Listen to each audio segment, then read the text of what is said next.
દેશનું પ્રથમ જ્યોતિર્લિંગ શ્રી સોમનાથ મંદિર ટ્રસ્ટ દ્વારા બિલીપત્ર પૂજાનું આયોજન કરવામાં આવ્યું છે, તે પણ ફક્ત 25 રૂપિયામાં.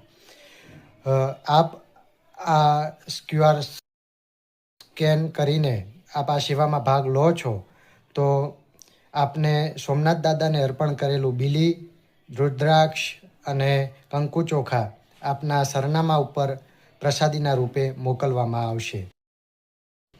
તારક મહેતા કા ઉલ્ટા ચશ્માના જેઠાલાલ ઉર્ફે દિલીપ જોશી અને અમે બંને આ બિલીપત્ર પૂજા સેવામાં ભાગ લીધો છે. મેં મારા શ્રાવણ મહિનાના 4 સોમવારે ત્યાં ભગવાન સોમનાથને મારા નામની બીલી ચડાવવામાં આવશે. તો આપે પણ ભાગ લેવો હોય તો QR સ્કેન કરીને આમાં ભાગ લઈ શકો છો. અને આજથી શ્રાવણ મહિનાની શરૂઆત થઈ છે, તો આપ સૌને શ્રાવણ મહિનાની ખૂબ ખૂબ શુભકામનાઓ. જય સોમનાથ.